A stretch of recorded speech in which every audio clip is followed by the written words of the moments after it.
The American Express card made a sound like failure. Sharp electronic final. Diane Harper stood at the Starbucks counter on West 42nd Street, her $1,000 Armani suit suddenly feeling like costume jewelry, and watched the barista swipe again. Black card, unlimited credit, the kind that opened doors to private jets and closed-door meetings with senators. Declined.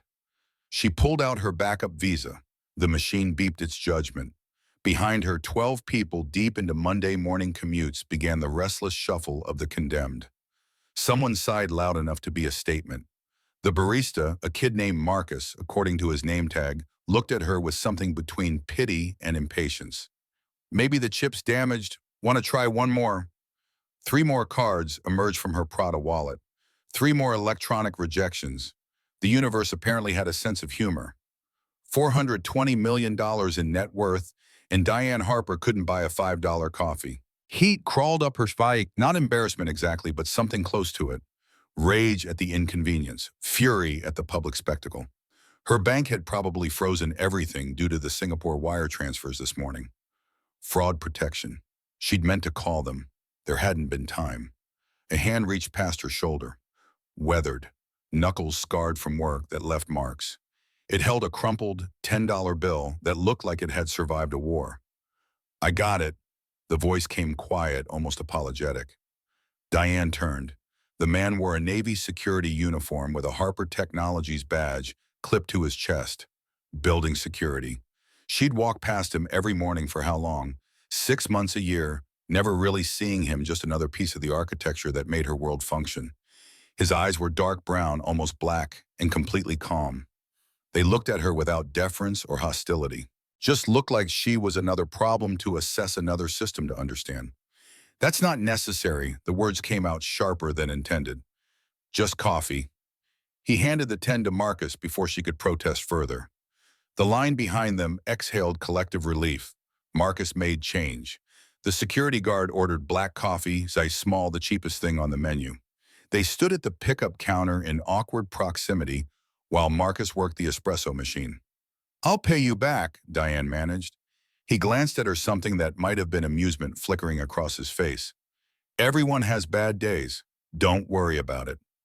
Marcus called their orders. They reached for their cups simultaneously, and Diane caught details she'd missed in her initial panic. The man's hands were tools, not accessories. Calloused, strong, built from years of work that required precision and care. He wore no wedding ring, but the pale band of skin on his left hand told a story she didn't have time to read. "You work at Harper Technologies." Not a question. "Night shift mostly. You wouldn't know me." The presumption irritated her, mostly because it was accurate. "I know everyone who works for me." His mouth quirked, not quite a smile. "Sure you do." Then he was gone, walking out into the Manhattan morning with his $2 coffee, leaving Diane standing with a $5 latte and the uncomfortable realization that she'd just been taught a lesson by her own security guard. Her phone buzzed. Lauren Pierce, her CFO, and the only person from Harvard who'd stayed loyal through 3 hostile takeover attempts. "Board meeting in 45. Richard's asking questions about Q4 projections. Bring armor." Diane typed back one-handed while navigating toward the exit. "Always do." But the armor felt thinner than usual. The coffee hected wrong. And as she slid into the back of the town car that had been circling the block, Diane caught herself thinking about weathered hands and storm cloud eyes and the particular weight of owing someone $5 you couldn't pay. The thought followed her all the way to the 43rd floor. 15 years designing guidance systems for $800 million satellites teaches you certain things. Precision matters. Failure is measured in catastrophic loss. And sometimes the smallest error, a miscalculation of 0.001 degrees, means your work burns up on re-entry instead of reaching orbit. Cole Bennett understood failure intimately. The subway rattled through Brooklyn's intestines, carrying him home from a shift that had started at 11 p.m. and ended at 7 a.m. 8 hours checking ID badges. 8 hours watching people flow past him like water around a stone. 8 hours thinking about the fact that he used to write code that put hardware in space, and now he made sure drunk executives didn't wander into restricted floors. The train's rhythm was hypnotic. Sleep pulled at him, but Cole kept his eyes open, watching his reflection in the dark window. 34 years old, face that had seen weather, hair going gray at the temples faster than it should. His father had gone gray at 30, his grandfather at 28. The Bennett men aged like they were running out of time. Maybe they were. The accident played behind his eyes in fragments. Red taillights, Rachel's laugh cutting off mid-sentence, the sound of metal folding like paper, Lily screaming from the back seat until she wasn't screaming anymore. Just silence and smoke, and the particular smell of engine coolant mixing with blood. Cole blinked it away. 3 years. 3 years, and his brain still insisted on replaying those 30 seconds every time he let his guard down. Grant called it PTSD. Cole called it penance. The train lurched to his stop. He climbed stairs that smelled like piss and desperation emerged into afternoon sunlight that felt too bright. Brooklyn spread around him in all its grimy glory bodegas, with barred windows, check-cashing places, bail bondsmen who knew everyone by name. This wasn't the Brooklyn that tech bros and lifestyle bloggers wrote about. This was the Brooklyn where people worked 2 jobs and still couldn't make rent. PS 234 looked like every other public school built in the 70s. Brick and chain link and the faint scent of institutional cafeteria food. Cole joined the cluster of parents and nannies waiting for the 3 o'clock dismissal. Some of them he recognized. Travis Mitchell, another single dad, threw him a nod. Mrs. Rodriguez from his building, a handful of mothers who'd stopped trying to make conversation after Cole made it clear he wasn't looking for companionship. The doors opened. Children poured out in a wave of backpacks and noise. Emma appeared near the middle of the pack, smaller than most of the other 8-year-olds, dark hair escaping from the ponytail he'd attempted this morning. She spotted him and her whole face transformed. "Dad, we learned about pterosaurs today." Cole caught her in a hug that was tighter than necessary. She felt impossibly fragile in his arms. Too small, too breakable. "You hungry?" "My stomach's been growling all day." She pulled back, grinning. "Did you get mammoth meat?" "Fresh out, just chicken nuggets." "Close enough." They walked home through streets Cole knew by heart. Past the bodega where Mr. Chen gave Emma free candy. Past the laundromat where they'd spent Sunday afternoons when the building's machines broke. Past the corner where a kid had been shot 6 months ago, flowers and teddy bears still marking the spot like a shrine to bad choices. Emma coughed, wet rattling the sound of a chest full of fluid that shouldn't be there. Cole stopped walking, listening to her breathe, counting heartbeats that came too fast. Her ventricular septal defect meant her heart worked twice as hard to pump blood. The hole in the wall between chambers made every beat inefficient, made every breath an effort her body couldn't sustain forever. "You okay, Bug?" "Fine." But she was breathing harder now, aware of his attention. 12 months, maybe 18 if they were lucky. After that, Emma needed surgery. $80,000. Cole had $4,700 in savings. The math didn't work. The math had never worked. Every night he lay awake doing calculations that ended in the same place his daughter dying because he couldn't afford to save her. Diane's office occupied the northwest corner of Harper Technologies Tower, floor 43, with windows that showed Manhattan laid out like a circuit board. The view had cost extra. Everything in her life cost extra. But when you were 26 and your father died of a heart attack at his desk, leaving you a $2 million company and a note that said, "Don't let them tell you you can't," you learned to pay for what mattered.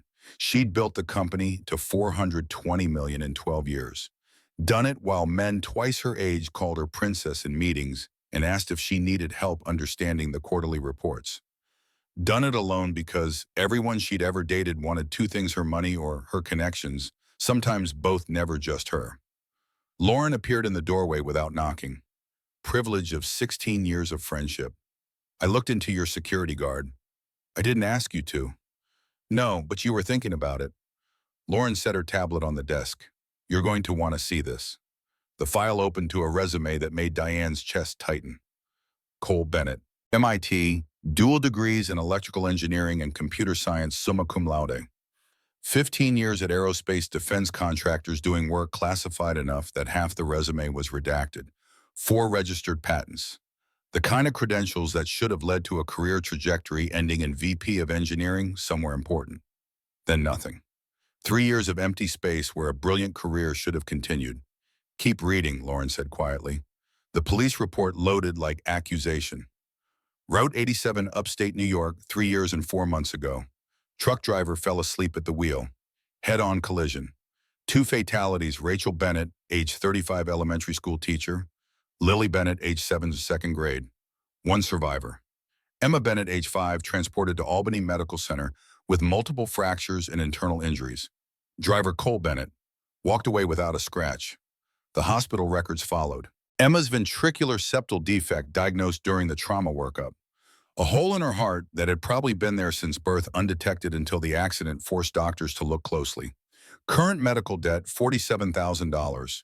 Projected surgery costs $80,000 to $120,000.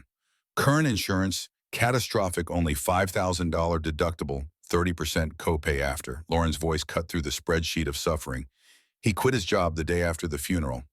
Spent 3 years being a full-time father. Diane sat back, feeling something uncomfortable bloom in her chest. Guilt, she realized. She'd dismissed this man as just another uniform, another piece of security infrastructure. Meanwhile, he'd sacrificed everything for his daughter. There's more. Lauren pulled up another file. 8 months ago, he applied for a senior security analyst position here. More than qualified. Salary $92,000, full medical benefits. Would have covered his daughter's surgery completely. What happened? Richard Vance personally blocked it. Lauren pointed at the notation in the system. Employment gap unexplained. Son in psychological treatment. Wife deceased. Flagged as psychological instability risk. Do not hire under any circumstances. The words sat on the screen like an indictment. Richard Harrington, her COO, had looked at a grieving father with a sick child and decided he was too risky. Had prevented a qualified candidate from getting a job that would have provided the medical care that might save his daughter's life, because of an employment gap spent being a parent. Find Cole Bennett's phone number, Diane heard herself say. I want him in my office tomorrow at 2. Lauren's eyebrow arched. You're going to offer him a job. I'm going to fix a mistake. The Aston Martin Valkyrie sat in Harper Technologies' executive garage like a sleeping predator.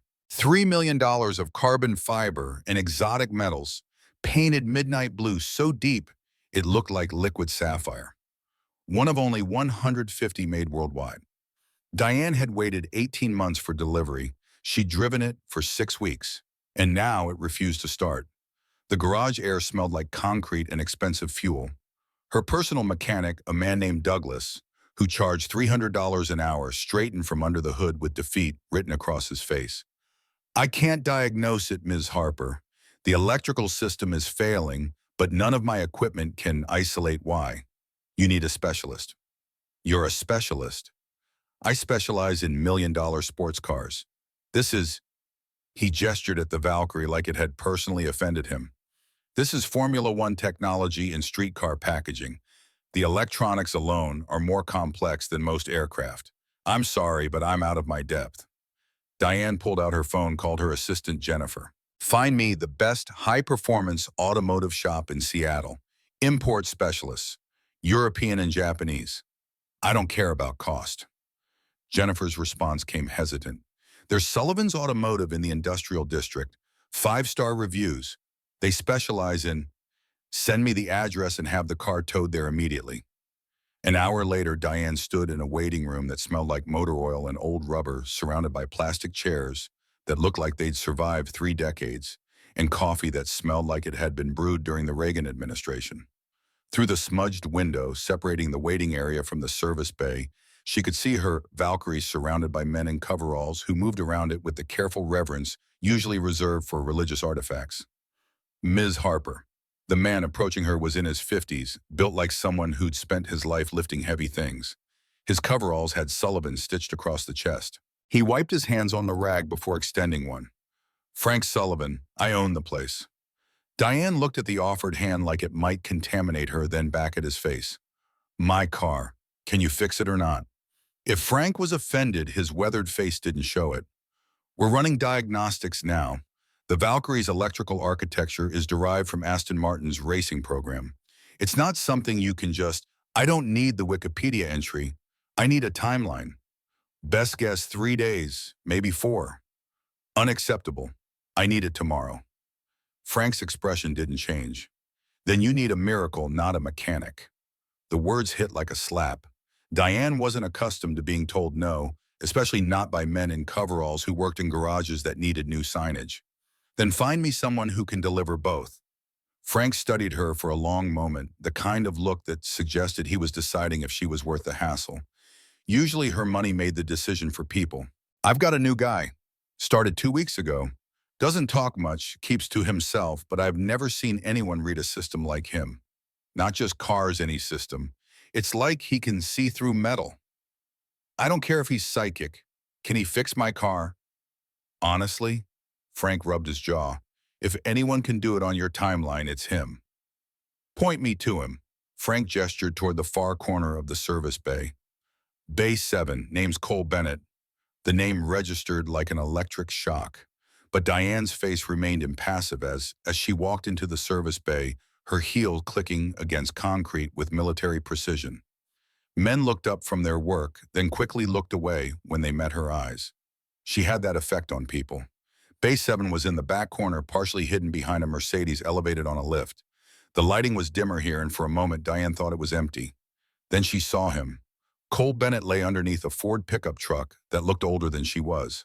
American-made, probably 20 years old, held together more by faith than engineering. All she could see were his legs covered in faded jeans with actual holes from wear and work boots and that had seen better years. A rolling creeper allowed him to slide in and out from under the chassis.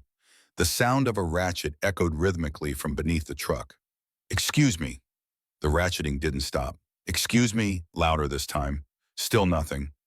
The sound continued steady and unconcerned. Diane Harper was not accustomed to being ignored. In her world, people jumped when she entered a room. They certainly didn't keep working on pickup trucks that probably weren't worth the cost of the repair. She walked closer, her patience never her strong suit, evaporating like water on hot metal. She could hear him breathing under there, the steady rhythm of someone completely absorbed in their work. "Are you deaf or just rude?" She nudged the creeper with her foot. Not quite a kick, but close enough. The ratcheting stopped. For a long moment, nothing happened. Then slowly, deliberately, the creeper rolled out from under the truck. The first thing she noticed was his hands covered in grease that had worked into every line and crease, turning fingertips black. Mechanic's hands. Working hands. The same hands that had paid for her coffee this morning. The second thing she noticed was recognition dawning in those dark brown eyes, followed immediately by something that might have been resignation.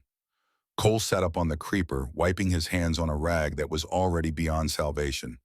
"Can I help you?" His voice was exactly as she remembered. Quiet, measured. The kind of voice that didn't need to be loud to be heard, and completely, utterly calm. "Are you Cole Bennett?" "I am. Frank Sullivan says you're good with complex electrical systems." Frank says a lot of things. Diane felt heat rising in her chest. Anger, yes, but something else too. Something she didn't have a name for. "Are you or aren't you?" Cole stood up from the creeper, and Diane realized he was tall, maybe 6'1", with the kind of lean build that came from actual physical work rather than expensive gym memberships. He studied her with those unsettling calm eyes. "Depends on the system." Aston Martin Valkyrie, complete electrical failure. Diagnostic computers can't find the fault. Can you fix it, or should I stop wasting my time? For the first time, something flickered in those dark eyes. Interest, maybe, or challenge. The Valkyrie uses a hybrid system derived from Aston Martin's racing program.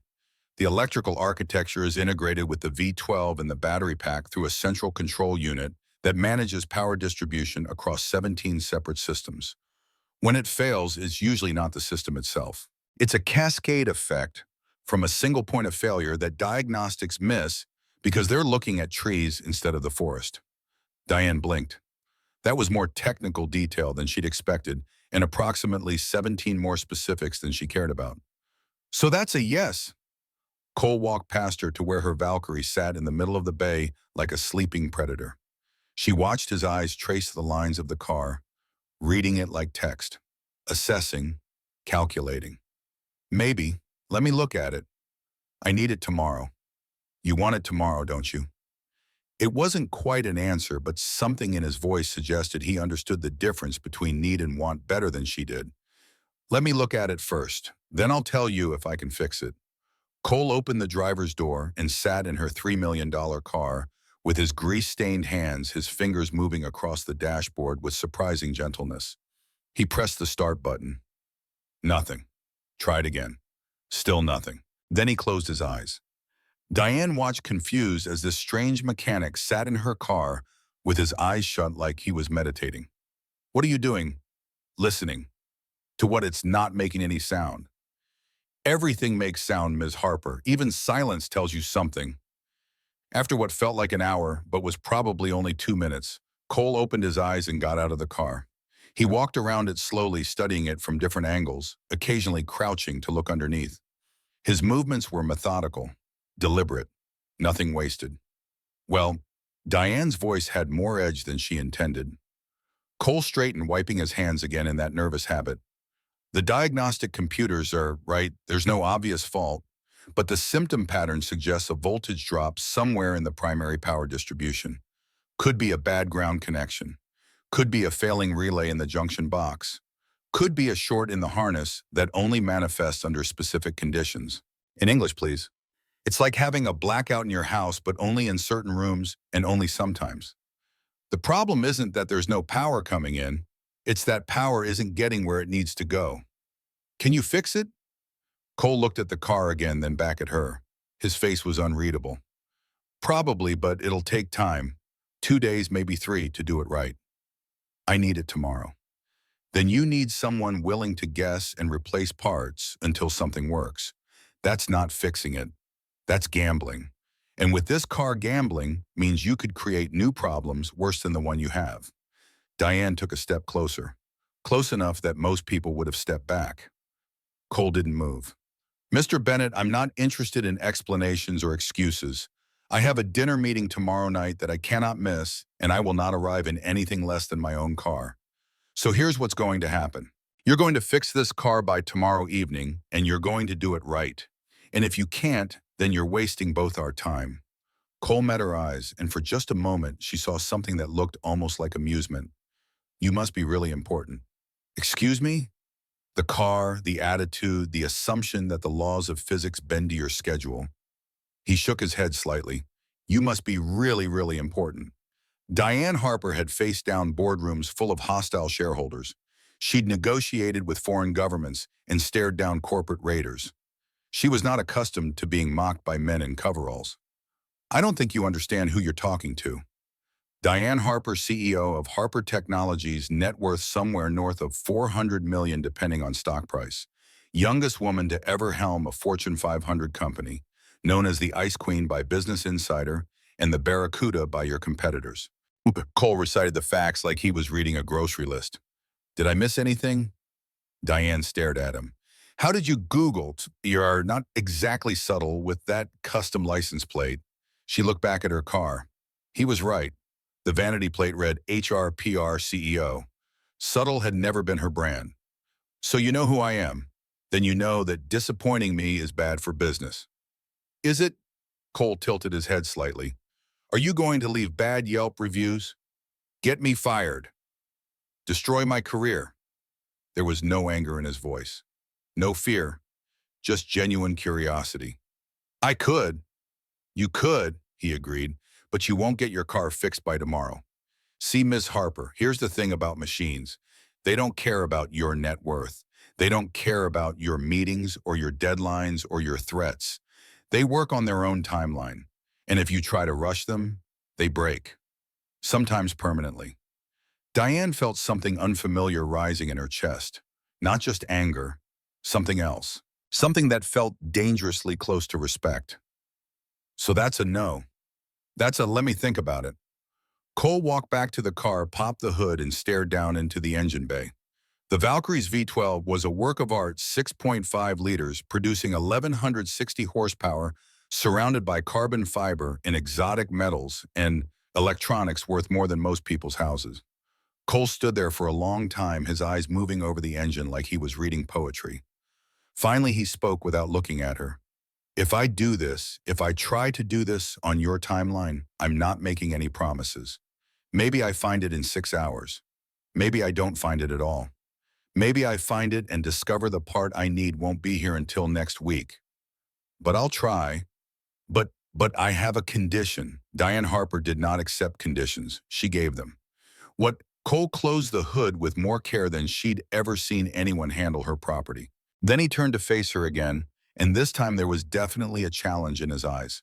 If I fix this car, and I mean really fix it so it runs perfectly, you have to do something for me. Name it. I'll tell you when I fix the car. That's not how negotiations work, Mr. Bennett. It is when you're the one who needs something. Ms. Harper. They stared at each other across the hood of the Aston Martin. Diane felt something she hadn't felt in years, someone treating her like a person instead of a checkbook. She should have walked away, should have called a tow truck, taken the car to the dealership in San Francisco, flown down in her helicopter. Should have reminded this nobody mechanic that she didn't negotiate with people who worked on their backs. Instead, she heard herself say, "Fine, fix the car, name your price." Cole nodded once, then walked to a rolling tool cabinet. When he returned, he carried a tablet and what looked like a diagnostic computer. He set them on a cart next to the Valkyrie and got to work without another word. Diane stood there for a moment, uncertain. She wasn't used to being dismissed, especially not after making a deal. But Cole had already forgotten she existed. His entire focus was on the car, on the diagnostic screen, on whatever invisible problem he was hunting. She turned to leave. "Ms. Harper." His voice stopped her at the door to the waiting room. "What?" "This is going to take a while. The waiting room's not comfortable. You should go home. Come back tomorrow." "I'll decide what I should do, Mr. Bennett." "Suit yourself." He plugged a cable into the car's diagnostic port and turned back to his screens. Diane stood in that doorway for a full minute watching this man ignore her with the kind of complete indifference she'd only ever dreamed of having. Then, against every instinct she had, she walked back to the waiting room, sat down in one of those terrible plastic chairs, and waited. 3 hours later, Diane was still waiting. She'd made 17 phone calls, answered 43 emails, reviewed 2 acquisition proposals, denied 3 budget requests, and fired 1 regional manager who'd missed his quarterly targets. She'd done more work from that plastic chair than most people did from their offices. But she hadn't left. Through the window, she could see Cole working. He moved with quiet efficiency that came from deep competence. No wasted motion, no frustration, just steady, methodical problem solving. At one point, Frank brought him what looked like a sandwich and coffee. Cole ate while staring at the diagnostic screen, his eyes never leaving the data scrolling past. The sun was setting by the time Cole straightened up, rolled his shoulders, and closed the hood. Diane stood so fast her phone nearly fell from her lap. When Cole walked into the waiting room, he looked tired but not defeated. "Well, found it." His voice was matter of fact. Corroded ground connection in the battery junction box, creating intermittent voltage drops that cascaded through the control unit. The diagnostic computers couldn't see it because it only manifested under specific load conditions.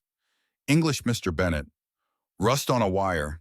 Cole showed her his phone, pulled up a photo of a small piece of corroded metal. "I cleaned it, reinforced it, tested it. Your car will start now." Diane felt something unexpected bloom in her chest. Relief, maybe, or vindication. She'd been right to trust him. "Show me." They walked back to the service bay together. The other mechanics had mostly left for the day, heading home to families and lives that didn't involve electronic automotive systems. The garage felt bigger in the gathering darkness. Emptier. Cole opened the driver's door and gestured for her to get in. Diane slid behind the wheel and felt immediately at home. This car fit her like a second skin. She knew every curve, every response, every sound it should make. She pressed the start button. The engine roared to life with a sound like God clearing his throat, a deep, visceral bellow that climbed to a howl as the tachometer needle swept toward redline, then settled into a purr so perfect it made her chest ache. Diane let it idle for a moment, feeling the vibration through the steering wheel, listening to the symphony of combustion and electronics working in perfect harmony. Then she turned it off and looked at Cole, who stood nearby with his hands in his pockets and something that might have been satisfaction on his face. "It's fixed." "It's fixed," he agreed. Diane got out of the car, and for a moment they just stood there looking at each other in the fluorescent light of the service bay. "You have something you want from me. Name it." Cole was quiet for a long moment, then he smiled, actually smiled. And it changed his whole face, made him look younger and somehow sadder at the same time. Do you remember what you said when you first walked up to me? Diane tried to recall. It felt like years ago instead of hours. I asked if you could fix my car. Before that, when I was under the truck, when you kicked my creeper to get my attention. Heat rose in her cheeks. Not embarrassment exactly, but something close. I didn't kick it, I nudged it. You asked if I was deaf or rude, like those were the only two explanations for why someone wouldn't immediately respond to you. I don't see what that has to do with. Do you know why I was under that truck, Ms. Harper? The one that's probably worth less than your watch. Diane looked down at her Patek Philippe. He was right. Why? Because the guy who owns it is a single father, works two jobs construction during the day, security at night. His truck is 23 years old. It's ugly, it leaks oil, the transmission slips, but it's paid for. And he can't afford a car payment. And he needs it to get to work. And he needs to get to work because he has a 7-year-old daughter who needs school clothes and groceries and all the things kids need. Diane crossed her arms. That's very charitable. But what does it have to do with my car? Everything, Ms. Harper, because you're standing here assuming that everyone exists to serve you. That money means you can treat people like inconveniences, that the world runs on your schedule. Cole's voice was still quiet, still calm, but there was steel underneath it now. And I'm standing here thinking about how I just spent 3 hours fixing a toy for someone who wouldn't even shake my boss's hand when he offered it. The words hung in the air like smoke. Diane had been called many things in her life: ruthless, brilliant, cold, the Ice Queen, the Barracuda. She'd been called worse names in boardrooms and in profile pieces, and probably in bedrooms after she'd left them. None of it had ever bothered her. But something about the way this grease-stained mechanic looked at her made her feel small. You want an apology? The words came out harder than she intended. Fine. I'm sorry I interrupted your charity work to ask you to do your actual job. I don't want an apology. I want you to understand something. What? That people aren't systems. You can't just throw money at them and expect them to work the way you want. They're messy and complicated, and they break in ways you can't predict. And sometimes, Ms. Harper, the most important repairs are the ones that don't come with a price tag. Diane wanted to argue, wanted to tell him he was wrong, that the world absolutely did run on money and power and knowing which buttons to push. Wanted to remind him that she'd built an empire on understanding exactly how to make people work the way she wanted. But something stopped her. Maybe it was the way he looked at her, not with anger or judgment, but with something that looked almost like pity. What do you want from me? Cole reached into his pocket and pulled out something small. He held it out to her. Diane looked down. It was a spark plug. Old, corroded, clearly no longer functional. What does this? Keep it as a reminder. Of what? That even the most expensive machines break down to the same basic principles. Fuel, air, spark. Remove any one of those elements, and it doesn't matter how much money you spent, it won't run. He closed her fingers around the spark plug. His hands were rough but warm. Same with people, Mrs. Harper. We're all just trying to keep our engines running. For a moment, Diane just stood there holding this worthless piece of metal. Then she looked up at Cole Bent and really looked at him, maybe for the first time, and saw someone who'd probably been broken down and rebuilt more times than her Valkyrie. That's it, a philosophy lesson in a broken spark plug. That's it, Diane laughed. She couldn't help it. The sound echoed through the empty garage, harsh and unexpected. You could have asked for anything, money, a mom, a favor. I would have given it to you. I know. And you chose this, I did. She turned the spark plug over in her hand, feeling its weight, its roughness. You're either the wisest man I've ever met or the stupidest. Probably a little of both, Cole said, and that ghost of a smile was back. Diane slipped the spark plug into her coat pocket and pulled out her phone. How much do I owe you for the repair? $600 for parts and labor. Shop rate. Diane started to laugh again, then realized he was serious. $600, I was prepared to pay 10 times that. Then donate the difference to charity. Or don't. It's your money. She stared at him for another long moment, then pulled up her payment app. Sent Frank Sullivan's shop $6,000. $600 for the repair, she rationalized. The rest for the guy with the truck. Tell him it's from an anonymous donor. Cole's eyes widened slightly. Ms. Harper, you don't have to. I know I don't have to. I want to. Consider it tuition for today's philosophy lesson. For the first time, Cole looked uncertain. Thank you. Don't thank me. Just fix that truck. Diane walked toward her car, then paused. And Mr. Bennett, next time someone rudely interrupts your work, you should probably say something. The world has too many people like me and not enough people like you. She got in her Valkyrie, started the engine. It roared to life perfectly, just like he'd promised, and drove out of that garage into the Seattle rain without looking back. But that night alone in her penthouse apartment, with its floor-to-ceiling windows overlooking the city, Diane pulled the spark plug out of her pocket and set it on her desk. She stared at it for a long time, this worthless piece of metal that a strange mechanic thought was worth more than money. And for the first time in 15 years, since the day she'd sworn she'd never let anyone make her feel small again, Diane Harper wondered if maybe she'd been measuring success with the wrong ruler all along. 3 weeks passed. Cole started at Harper Technologies the following Monday. Senior security architect. $92,000 a year. Full medical benefits that would cover Emma's surgery with a $5,000 max out of pocket. Frank had been disappointed to lose him, but understood. Some opportunities you didn't turn down. The job was exactly what Cole had expected, and nothing like it at the same time. The technical work was engaging complex systems, sophisticated threats, the kind of problems that required actual thought instead of just running scripts.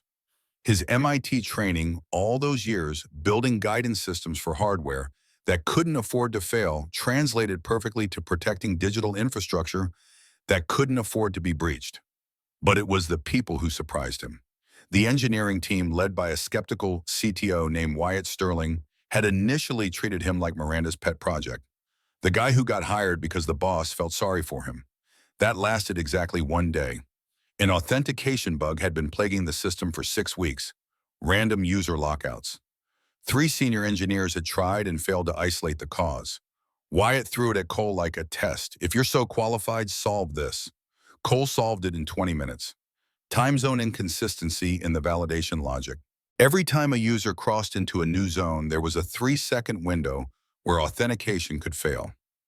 The fix was simple: convert all checks to UTC plus 0. No local time, no edge cases. The room went quiet. Wyatt stared at the solution like Cole had just performed magic. How did you see that so fast? When time zone bugs can compromise missile defense systems, you learn to spot them quick. After that, the skepticism disappeared. Turned out credibility in tech wasn't about where you'd been. It was about what you could do right now. Cole settled into a rhythm. Work 7 to 3, pick up Emma from school, dinner together, homework, bath time, the bedtime ritual that hadn't changed in 3 years because consistency was the only thing keeping either of them sane. Then after Emma slept, Cole would sit at his laptop and work through the security audits he couldn't finish during business hours. The money helped. For the first time in 3 years, Cole could buy groceries without calculating every item. Could take Emma to the doctor without worrying about the copay. Could think about her surgery as a when instead of an if. The relief was physical, like he'd been holding his breath underwater for 36 months and finally surfaced. But sometimes late at night he thought about Diane Harper, about the woman who'd been so furious at the universe for the inconvenience of a declined card, about the way she'd looked at him when he gave her that spark plug like he'd offered her something precious and she didn't know what to do with it. He wondered if their paths would cross again. Hope not. People like Diane Harper were beautiful and dangerous in equal measure. Like the cars they drove, engineered for speed and power but prone to catastrophic failure when something small went wrong. Cole had enough broken things in his life. He didn't need to add a billionaire to the list. Monday morning, week 4, Cole was in a meeting reviewing quarterly security metrics when his phone buzzed. Jennifer from Executive Admin. Ms. Harper needs you in the executive garage, immediately. Something in her voice made his stomach drop. What's wrong? Just come now. Cole took the stairs, faster than the elevator. 43 floors down, heart hammering by the time he hit the parking level. The smell hit him first, acrid chemical wrong, like burning rubber mixed with something sweet and toxic. Then he saw the smoke. Diane stood beside her Valkyrie, the car he'd fixed 3 weeks ago, And even from 50 feet away, Cole could see something was terribly wrong. Wisps of gray smoke curled from beneath the hood. The metallic scent of scorched wiring hung in the air like evidence. Building security had cordoned off the area. A fire extinguisher sat nearby, already discharged. Diane's face was pale controlled, but her hands shook when she saw him. It was on fire. Her voice came out steady despite everything. Actual flames from the engine bay. They put it out, but Cole was already moving. He pulled on gloves from his pocket habit, from years of working with hot metal, and carefully lifted the hood. Smoke billowed out briefly, then dissipated. He stared down at the engine bay and felt his blood go cold. Melted plastic, scorched wiring, the unmistakable signature of electrical fire. But it was the location that made his chest tighten. The climate control wiring harness. Different system entirely from what he'd repaired. And there, visible even through the carbon residue, two wires that shouldn't be touching. Cole pulled out his phone, started taking photographs. Close-ups of the burn pattern. The wire routing. The specific points where insulation had been stripped away. Then he straightened his mind, working through possibilities and probabilities, and coming to a conclusion he didn't want to reach. Ms. Harper, when did you last drive the car? Yesterday morning. Everything was fine. No warning lights, no strange smells, nothing unusual.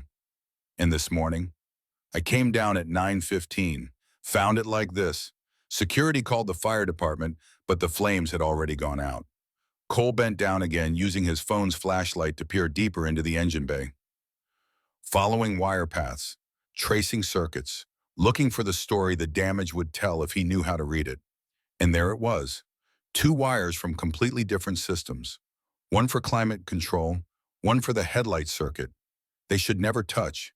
They were insulated. They were routed separately. They were in different harnesses, but they were touching. And not just touching, the insulation had been deliberately stripped away. The bare copper twisted together like someone had used pliers to ensure contact. Cole took 3 more photographs. Then he stood up and met Diane's eyes. Someone sabotaged your car. The words hung in the air like accusation. Diane's face went from pale to ash gray. What? These two wires, they're from different systems. The insulation was removed. They were twisted together. Cole zoomed in on one of the photos, showed her. This wasn't an accident, Ms. Harper. Someone modified your car in a way that would definitely cause an electrical short, which would definitely cause a fire, which would definitely total the vehicle if it happened while you were driving on the highway. You're saying, I'm saying someone tried to kill you. Diane staggered back a step. Cole reached out, instinctively steadied her. She looked up at him with something he'd never seen in her face before. Fear, raw and undisguised. I need you to fix it, and I need you to figure out who did this. Ms. Harper, I'm a mechanic, not a detective. You need to call the police. And tell them that maybe someone tampered with my car, that you think some wires were stripped, but you're not sure. They'll write a report and file it away, and nothing will happen. Her voice was climbing, control slipping. But you can fix it. And while you're fixing it, you can figure out how someone did this without leaving obvious evidence. And once we know how, we can figure out who. That's not name your price, Mr. Bennett. It's not about price. Cole's voice was firm. This is serious. If someone really did sabotage your car, that's attempted murder. You need professionals. You are a professional. Not that kind. They stared at each other across the hood of her smoking Valkyrie. And Cole saw something in her eyes he hadn't seen before. Not arrogance, not entitlement, just genuine terror badly hidden. Like she'd finally realized that all her money and all her power couldn't protect her from someone determined enough to plan this carefully. Please, the words seemed foreign in her mouth. I don't know who else to trust. Cole thought about Emma, about the surgery that was now possible because Diane had hired him, about the fact that if someone was willing to kill a CEO, they probably wouldn't hesitate to clean up witnesses. About all the ways getting involved in this was a terrible idea. But he also thought about the way Diane had looked at him in the garage 3 weeks ago, like he was a person who mattered, like his opinion carried weight, like he was more than just another name on the payroll. I'll document everything, he heard himself say. every piece of evidence, every trace of tampering. But you're calling Detective Chen and reporting this as attempted murder, and you're getting better security. I can fix the car, but I can't protect you from whoever did this. Relief flooded Diane's face. Thank you. Cole pulled out his diagnostic tablet, started running a deeper scan on the vehicle's computer system. If someone had physically accessed the car to strip wires, maybe they'd left digital traces too. The diagnostic port could tell stories if you knew how to ask the right questions. The scan ran. Cole watched data scroll past, looking for anomalies, looking for anything that didn't belong. And then he found it. Ms. Harper. His voice came out flat, controlled in a way that meant something very bad. There's spyware in your car's computer system. She moved to his side, stared at the tablet like the information might rearrange itself into something less terrifying. What kind of spyware? The professional kind. GPS tracking, driving behavior analysis, speed acceleration, braking patterns. It's been transmitting a data to a remote server for... He scrolled through the logs. 4 months. Someone's been watching you, learning your routes, your habits, your routines. Diane's hand found his arm, gripped tight. Can you tell who installed it? Not from this. But I can trace where it was sending data. Cole's fingers flew across the tablet, following digital breadcrumbs through proxy servers and encrypted tunnels. The kind of work he'd done for 15 years in classified facilities. The kind of skills that never really went away. 3 minutes later, he had it. The final destination. The server receiving all of Diane's data. It's transmitting to a server farm in Nevada. And that server farm, Cole pulled up the contract information, has a service agreement with Harper Technologies' IT department. The implications hung between them like poison gas. Someone inside the company. Someone with IT access. Someone who knew how to hide their tracks and make it look like routine traffic. Someone close enough to Diane to know her schedule, her vehicle information, her security protocols. Cole looked at her and saw the moment understanding hit, saw her face transform from fear to fury. I'm going to find them. Her voice was ice. Whoever did this, I am going to destroy them. First, we keep you alive long enough to do it. Cole closed the hood carefully this time, preserving evidence. I'll have the car towed to my shop, document everything. But Ms. Harper, until we figure this out, you should vary your routine. Different routes, different schedule. Make yourself unpredictable. I have a company to run. You'll be running it from a coffin if we don't find this person. The bluntness made her flinch. But Cole didn't soften it. She needed to understand the stakes. This wasn't corporate espionage. This was someone willing to burn her alive in her own car. Detective Chen arrived 20 minutes later, took statements, arranged for the vehicle to be transported to an authorized facility for processing. Cole gave her copies of all his photos, all his findings, detailed documentation of the sabotage. You did good work here, Mr. Bennett, Chen said. Quick thinking, solid evidence collection. Just used to working with systems that can't afford mistakes. Well, Ms. Harper's lucky you were available. Chen turned to Diane. I'm assigning a detail to your building, and I strongly recommend you vary your patterns. Whoever did this has been planning for months. They're not going to stop because they failed once. After Chen left, Diane turned to Cole. They stood in the parking garage, surrounded by the acrid smell of burnt insulation and the particular quiet that came after crisis. Will you help me? Her voice was small, vulnerable in a way that made Cole's chest ache. Figure out who did this. I know it's not your job. I know you have Emma to think about, but I don't know who else to trust. Cole thought about all the reasons to say no. The danger, the time, the fact that getting involved in corporate murder plots was nowhere in his job description. Then he thought about Emma's surgery, about the life Diane had given them when she could have just walked away.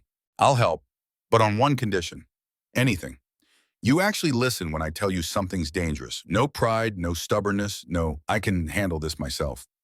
Because I can't help you if you won't help yourself. Diane nodded, something that might have been gratitude flickering across her face. Deal. Cole pulled out his phone, typed in his personal cell number, sent it to her. That's my real number, not the work line. It's always on, always within reach. If anything feels wrong, anything at all, you call me. Day or night? You do that answer at 3 in the morning. I've got a daughter who sometimes can't breathe in the middle of the night. I'm always awake anyway. Something in Diane's expression shifted, softened, like she was seeing him clearly for the first time.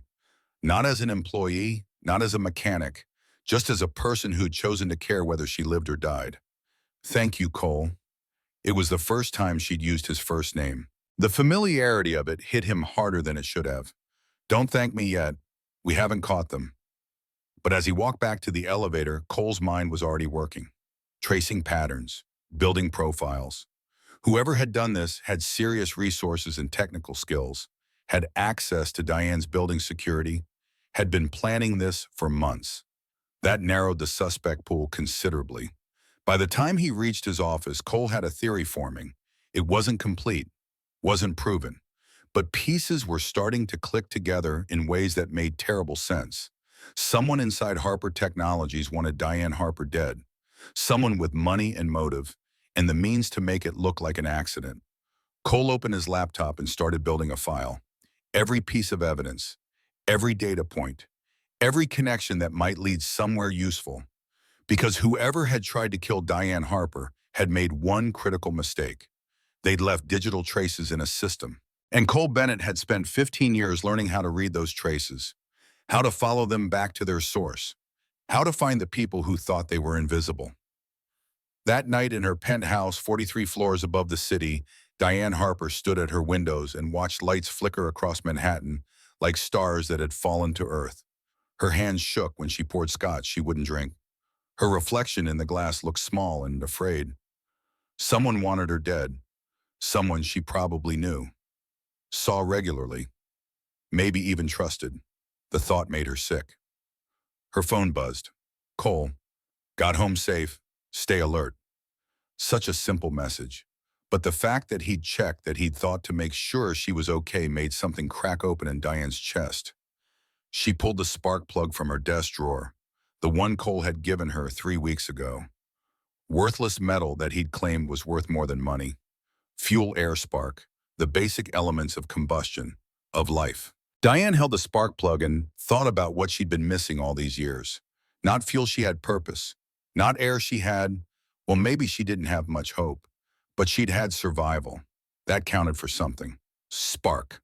That was the missing piece, the catalyst that made everything else matter. Connection, love. The thing that turned mechanical process into actual living. She typed back, "Thank you for checking. Sleep well." Then she added one more thing before she could stop herself. "I'm glad you're here." The response came fast. "Me too, even if your car's a pain in the ass."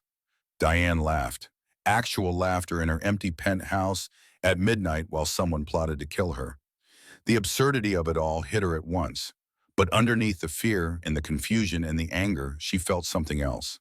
Something she hadn't felt in 15 years. Hope. Maybe she wasn't alone anymore.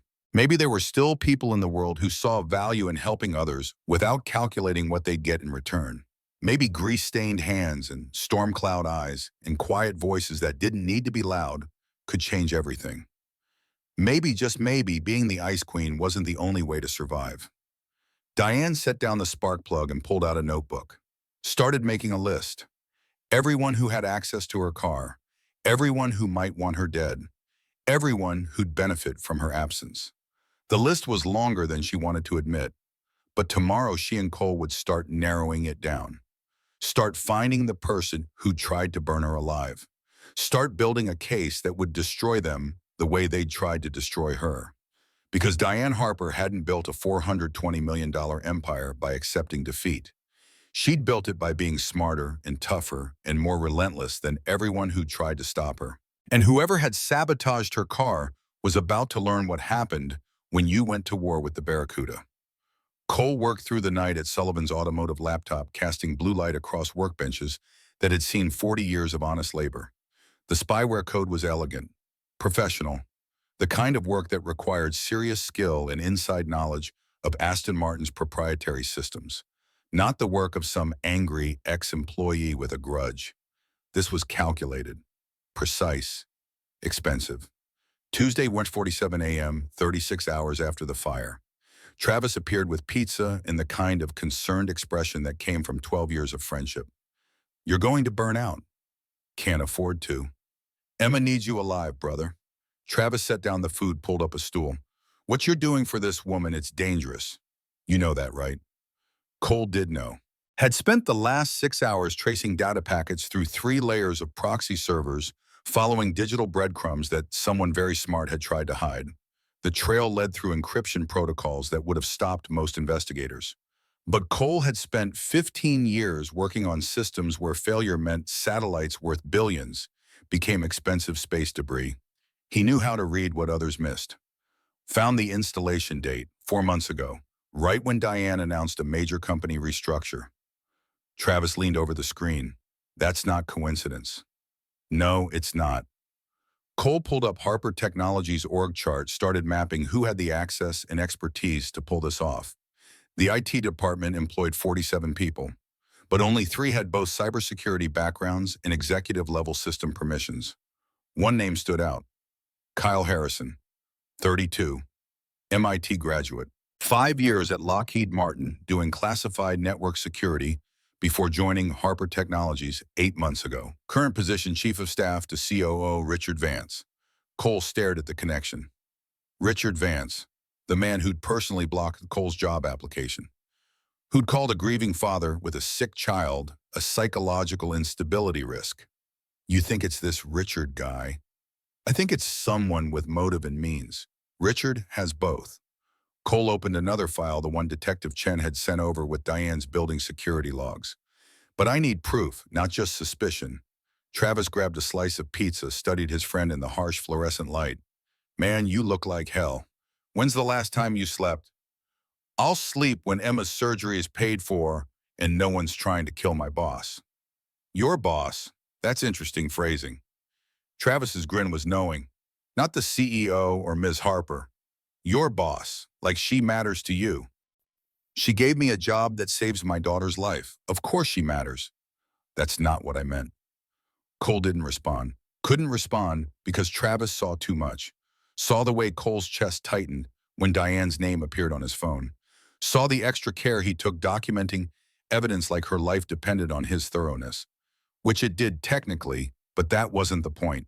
The point was that somewhere between spark plugs and sabotage, Diane Harper had stopped being just another name on the Harper Technologies payroll, had become someone Cole wanted to protect, someone who made him feel things he hadn't felt since Rachel died, which was terrifying and inappropriate and completely beside the point.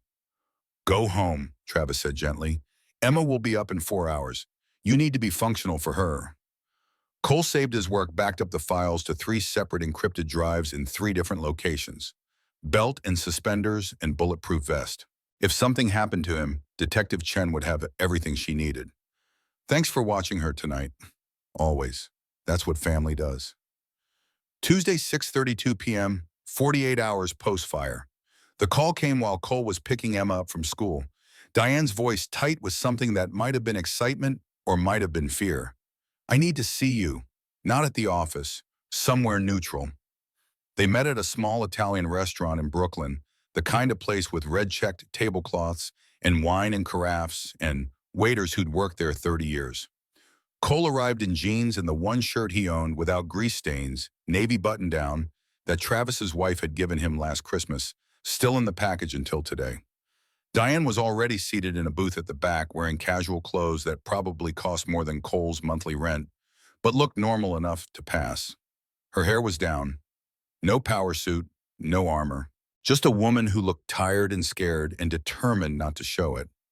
I've been thinking about who might want me dead. She slid a tablet across the table. 37 names, people I've fired, competitors I've destroyed, activists who blame Harper Technologies for environmental damage, ex-lovers who didn't take rejection well. Cole scrolled through the list. Each entry included detailed notes, dates, circumstances, potential motives. Diane's analytical mind at work, organizing threat assessments like quarterly projections. This is good, but we need to narrow it. Who has both motive and technical capability? That's why I need your help. I can identify enemies. You can identify which enemies could actually pull this off. The waiter appeared with menus. They ordered without looking pasta carbonara for him, puttanesca for her house wine, because the expensive stuff felt wrong in a place like this. After the waiter left, Cole leaned forward. The spyware was installed 4 months ago, right after you announced the restructure, which means whoever did this felt threatened by that announcement. Who lost power in the reorganization? Diane's eyes sharpened. She pulled the tablet back, fingers flying across the screen. 3 executives, 2 of them retired with generous packages. But Richard Vance, my COO, his authority was significantly reduced. I stripped his oversight of IT and operations, gave it to department heads reporting directly to me. Why? He was resistant to changes I wanted to make, kept pushing for short-term profits over long-term sustainability. I needed people who'd execute my vision, not fight me every step. Cole filed that away, motive established, but something else nagged at him. Tell me about Richard. How long has he been with the company? 3 years. Joined when I needed someone to handle day-to-day operations so I could focus on strategy. He's brilliant with numbers, ruthless with efficiency. I thought those were assets. And now, Diane was quiet for a moment. The wine arrived deep red that stained the glass. Now I'm wondering if I invited a viper into my nest. The food came. They ate in silence that felt comfortable instead of awkward. Cole watched her fork pasta with the same precision she probably applied to everything, measured, controlled, nothing wasted. But her hands shook slightly. Adrenaline crash from 3 days of sustained terror. When's the last time you slept? I could ask you the same thing. I asked first. Diane set down her fork. Honestly, I'm afraid to. Every time I close my eyes, I see flames, smell burning rubber. Imagine what would have happened if I'd been on I-5 when that short circuit triggered.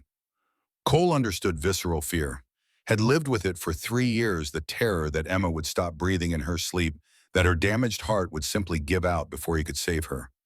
Fear keeps you alive, but exhaustion kills you just as dead as fire. You need rest. How do you do it? Stay functional while carrying impossible weight. The question was more personal than professional. Cole considered his answer carefully. I break it into pieces, can't control the big picture, but I can control the next hour, the next task. So I focus there. Make sure Emma eats breakfast. Make sure I document one more piece of evidence. String enough hours together, and eventually you've survived another day. That sounds exhausting. It is, but the alternative is giving up, and I've got too much to live for. He met her eyes across the table. So do you. Don't let whoever did this take that from you. Something shifted in Diane's expression. Vulnerability breaking through the Ice Queen facade. I've spent 15 years believing that being alone made me strong, that needing people was weakness. But sitting here with you, I realize how lonely I've been, how exhausting it is to carry everything yourself.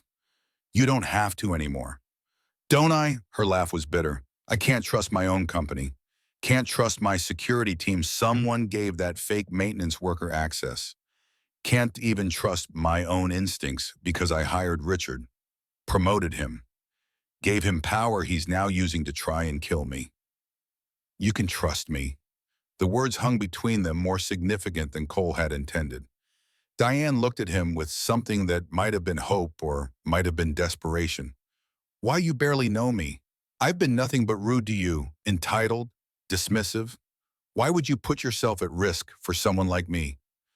Cole thought about Rachel, about the way she'd seen good in everyone, even people who didn't deserve it, about the last thing she'd said to him before the accident, that the world needed more people willing to help strangers, not because it benefited them, but because it was right. Because everyone deserves someone in their corner, even ice queens. Diane's eyes filled. She blinked rapidly, refusing to let the tears fall. I haven't cried in 15 years. That sounds exhausting, too. This time her laugh was genuine. You have a way of cutting through my bullshit. It's a gift. They finished dinner, walked out into Brooklyn evening that smelled like rain and distant ocean. Diane had driven herself a Mercedes loaner from insurance since the Valkyrie was evidence. They stood beside it, neither quite ready to separate. Thank you for tonight, for listening, for, she paused, searching for words. for treating me like a person instead of a paycheck. You are a person, complicated, difficult, but human. Cole stepped closer, close enough to see flecks of gold in her blue eyes. And you're worth protecting. Diane rose on her toes, kissed him. Quick, tentative, asking permission more than demanding it. Cole's brain provided 17 reasons this was a terrible idea. His heart ignored all of them. He kissed her back, slow and careful, tasting wine and possibility. When they separated, both were breathing harder. Diane's hand lingered on his chest. This is a bad idea. Probably the worst, Cole agreed. You work for me. There's a power dynamic, professional ethics, HR policies. All true. We should stop. We should. Neither of them moved. Rain started falling, light mist that turned Brooklyn into watercolor. Diane laughed again, that genuine sound that transformed her whole face. Get in the car before we both drown. Cole opened her door, made sure she was safely inside before stepping back. Watched her drive away into the night, taillights disappearing around a corner. His phone buzzed. Text from her. I meant what I said. Thank you. He typed back, sleep, actual sleep. That's an order. You're not my boss, Bennett. No, but I'm trying to keep you alive. Humor me. The response took longer. Cole was halfway to the subway when it came. Okay, I'll try. Thursday, 11:23 a.m., 4 days post-fire. Detective Chen called at noon with information that made Cole's blood run cold. We pulled security footage from Harper Technologies' parking garage. Day before the fire, a maintenance contractor sent a different technician than usual. Guy named James Peterson. Spent 43 minutes in the garage, most of it near Ms. Harper's vehicle. You get an ID. That's the problem. James Peterson doesn't exist. The name, the license, the employment history, all fabricated. Someone created a convincing enough identity to pass your building's background check, but it falls apart under real scrutiny. Cole processed this. Professional identity forgery, building security compromise, technical expertise to install spyware and sabotage electrical systems. They inserted a plant, knew the building protocols well enough to exploit them. Exactly. Which means we're not dealing with some angry competitor. This is organized, planned, well-funded. Chen's voice dropped. Mr. Bennett, whoever's behind this has resources and knowledge.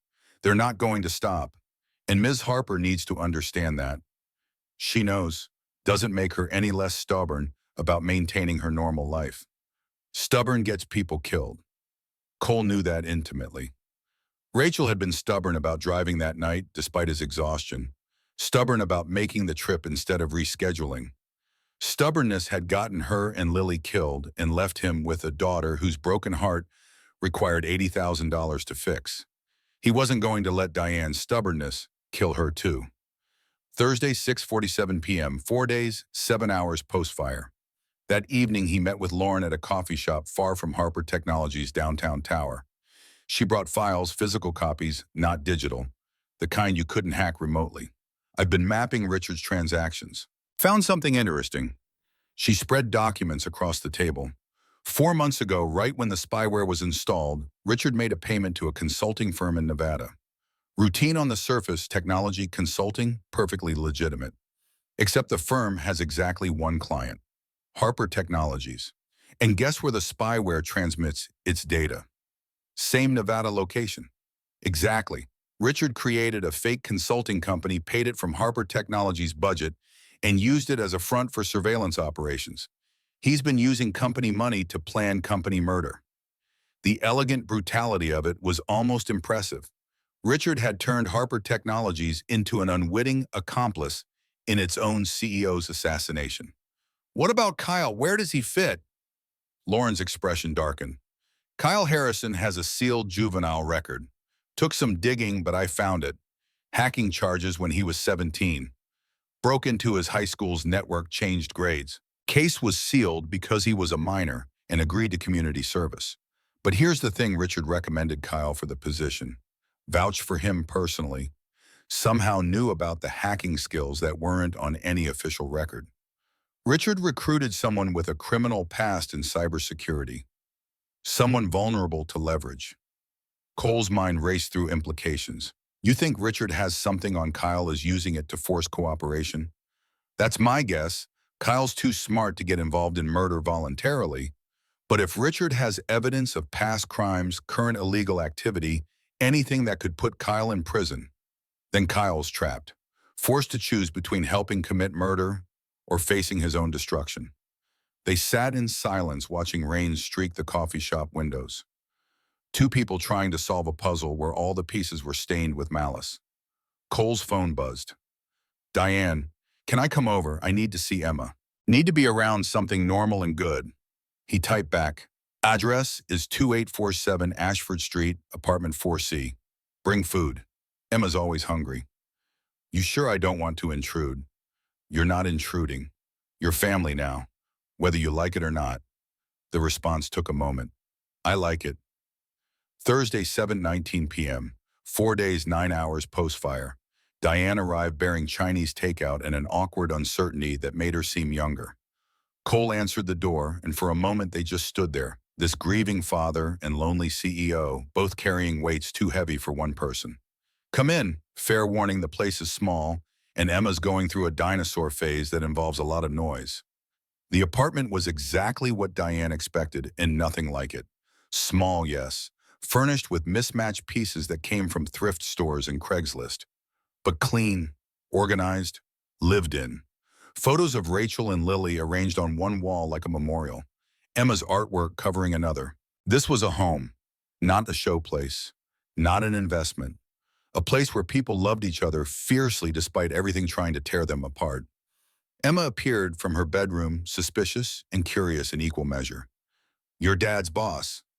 "I am." Diane knelt down, meeting the child at eye level, and, "You must be Emma. Did you bring food?" "Chinese. Your dad said you might be hungry." "I'm always hungry. Dad says I'm a growing girl." Emma eyed the takeout bags with approval.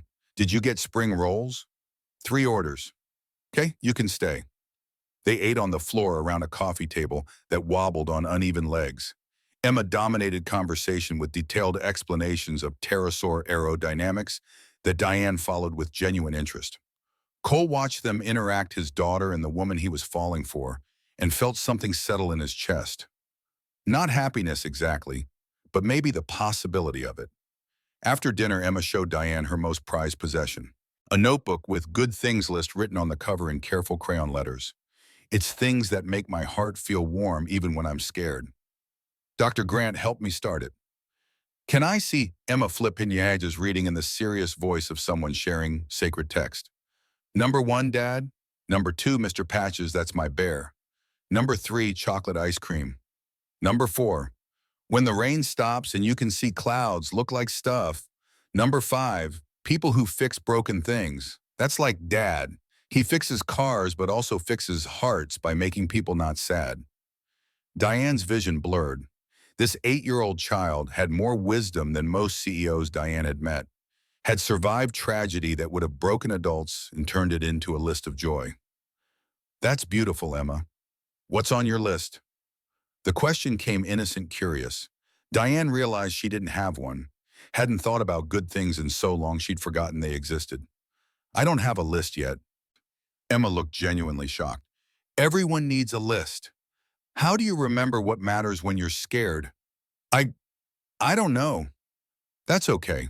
Emma pulled a blank notebook from her desk, pressed it into Diane's hands. "You can use this. Start small. Even one good thing is better than 0. Diane held the notebook like it might explode. "What if I can't think of anything?" "Then Dad can help you. He's good at finding good things even when they're hiding." Emma yawned, exhaustion hitting suddenly the way it did with children. "I'm sleepy now. Will you be here in the morning?" "I don't think so, sweetie, but I'll see you again soon." "Promise?" "Promise." Cole carried Emma to bed, tucked her in with the ritual that had sustained them both through 3 years of grief. When he returned, Diane stood at the photo wall, studying Rachel's face. She was beautiful. Inside and out. Cole joined her shoulder to shoulder. "Emma has her laugh, her kindness. Sometimes I see Rachel in her expressions, and it breaks me all over again. I'm sorry for what you lost, for what Emma lost.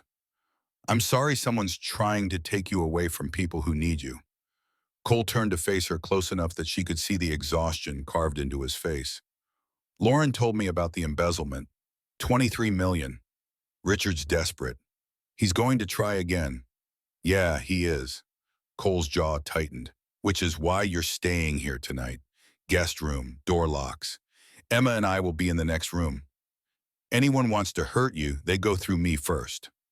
Cole, I can't ask you to. You're not asking, I'm telling. His voice left no room for argument. Someone tried to kill you twice. Tried to destroy evidence I'm protecting. Put my daughter at risk by extension. This stopped being just about you the moment they violated my shop. Now it's personal. Diane looked at this man who'd rebuilt his life from ashes, who carried impossible weight with quiet strength, who'd somehow decided she was worth protecting, despite being nothing but difficult since they'd met. Why do you care what happens to me? Because I've watched my daughter code twice, held her hand while doctors tried to restart her heart, sat in waiting rooms at 3 in the morning, wondering if she'd see sunrise, and you know what I learned? What? That life doesn't care about winning or losing. It doesn't care about being strong or being right or refusing to back down. It just cares about whether you're still breathing at the end. His hands framed her face, thumbs brushing away tears she hadn't realized were falling. And I'm trying really hard to make sure you're still breathing, Diane. But I can't do it alone. I need you to care about staying alive as much as you care about not losing. The words cracked something open in Diane's chest. All her armor, all her walls, all the careful distance she'd maintained for 15 years. They fell away, leaving her raw and exposed and terrified. I don't know how. Then learn. Starting tonight, sleep here where it's safe. Let someone watch your back for once.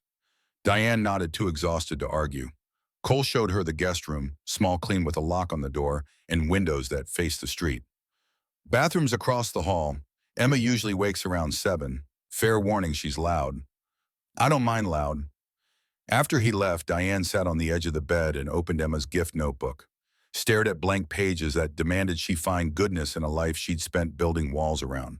Finally, she wrote one thing. Just one. People who answer their phones at 2 a.m. even though they have every reason not to. It wasn't much, but it was a start. Sunday, 11:04 p.m., 7 days, 13 hours post-fire. The attack came 3 nights later. Diana had already returned to her penthouse against Cole's advice, needing clothes and documents she couldn't do without. She'd promised to be quick. In and out in 20 minutes. She made it 18 minutes before the lights went out. The backup generator should have engaged immediately. Harper Technologies building had redundancy systems for its redundancy systems. But the penthouse stayed dark, and Diane's combat training from 3 years of Krav Maga classes kicked in before conscious thought. Someone was here, in her space, waiting.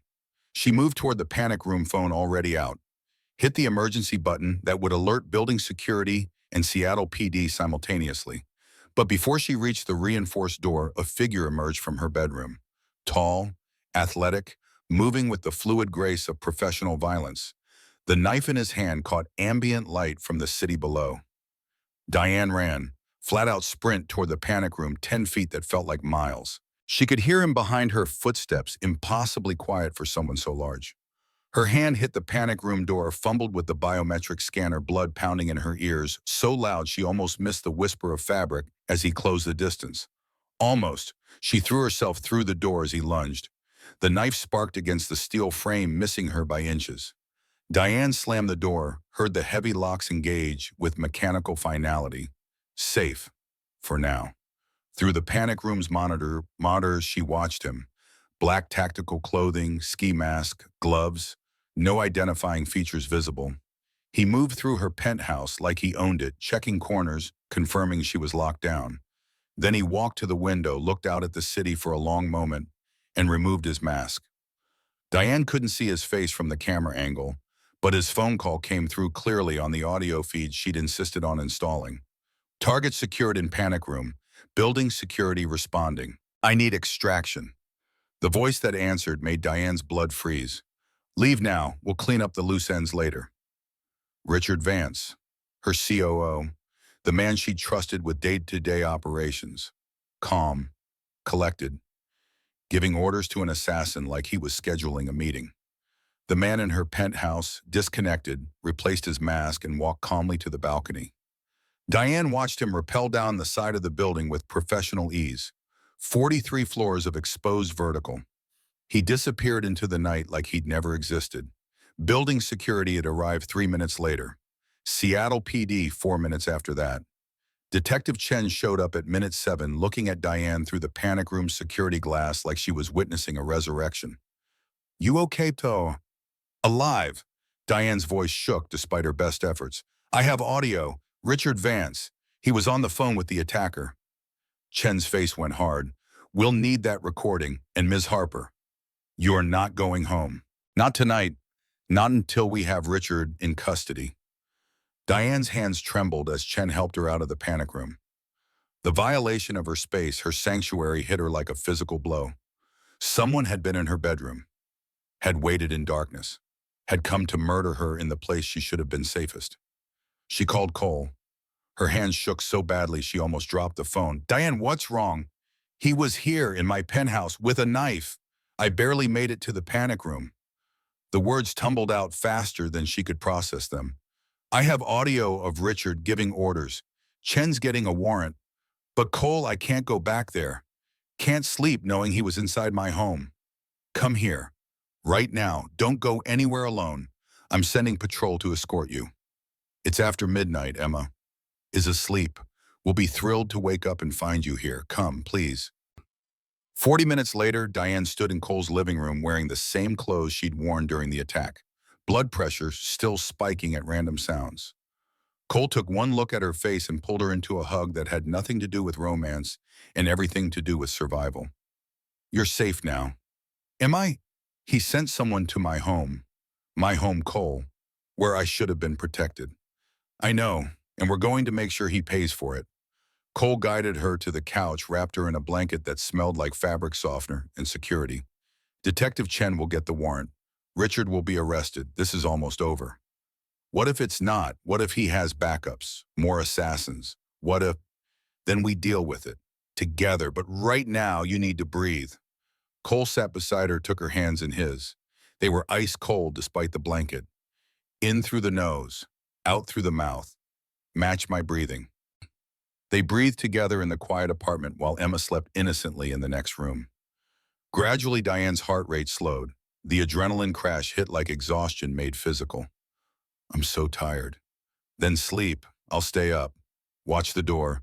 Nothing's getting past me." "You need sleep too. I've gone longer without. DOD training. You learn to function on 2 hours a night." Diane looked at this man who'd given up satellites and security clearances to be a father, who'd taken a job as a mechanic because it let him pick up his daughter from school, who'd somehow decided that a difficult billionaire CEO was worth losing sleep over. "Why are you doing this?" "Because 3 years ago I lost everyone who mattered except Emma. Because I know what it feels like to be hunted by circumstances you can't control. Because you gave me back a life where my daughter can have surgery and I can sleep at night knowing we'll make rent." His thumb traced circles on her palm. "Because somewhere between spark plugs and sabotage, you stopped being my boss and became someone I'd walk through fire to protect." That's a really complicated way of saying you care. "I care. A lot. More than is probably smart given the circumstances." Diane leaned against him, let his solidity anchor her to reality. "I care too. About you. About Emma. About this weird little life you've built from tragedy. I want to be part of it. If you'll let me." "Yeah, I'll let you."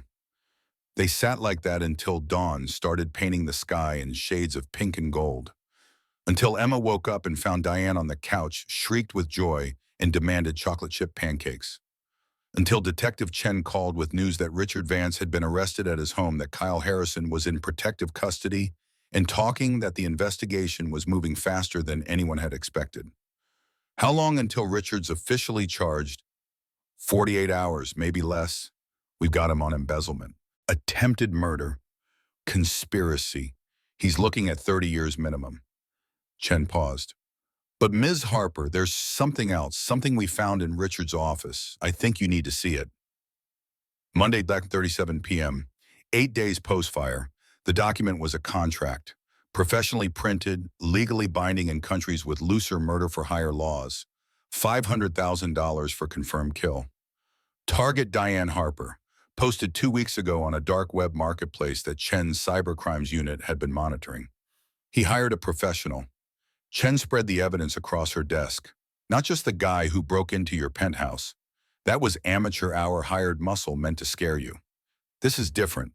This is someone who kills for a living. Someone very good at it. Cole felt his chest go tight. Where is this person now? Unknown. The contract's still active. Payment and escrow pending confirmation of death. Chen looked at Diane with something like pity and accept. Harper, until we can identify and apprehend the actual hitman, you're still in danger. Richard in custody doesn't mean you're safe. Diane processed this with visible effort. So what do I do? Stay in hiding forever? Let Richard win by making me too afraid to live my life? You stay smart, stay protected, and you let us do our job. Cole drove Diane back to his apartment in silence. Emma was at school. The empty space felt hollow after the chaos of the last 12 hours. They sat on his couch, this man and this woman, both carrying the weight of knowing that professional violence was still hunting her. I can't live like this. Diane's voice was small, constantly looking over my shoulder, wondering if every stranger is the one sent to kill me. You won't have to. Chen's good at her job. She'll find this person. And if she doesn't, Cole didn't have an answer for that, couldn't promise safety he couldn't guarantee. Couldn't pretend that $500,000 didn't buy a lot of patience and planning. Instead, he pulled out his laptop, showed her what he'd found an hour ago buried in dark web forums he'd learned to access during his DO days. Evidence that the contract on Diane had been viewed by someone with a very specific skill set, someone who specialized in making murders look like accidents. I'm tracking them, following their digital footprint. Eventually, they'll make a mistake. Everyone does. And when they do, I'll find them. You're not law enforcement. You're not trained for this. No, but I'm trained for systems, for finding patterns in chaos, for solving problems everyone else thinks are impossible. Cole met her eyes. And I'm very motivated to keep you alive. Diane kissed him, desperate and grateful and terrified. Promise me. Promise you won't get yourself killed trying to protect me. I promise to be as careful as I can while doing everything necessary to keep you breathing.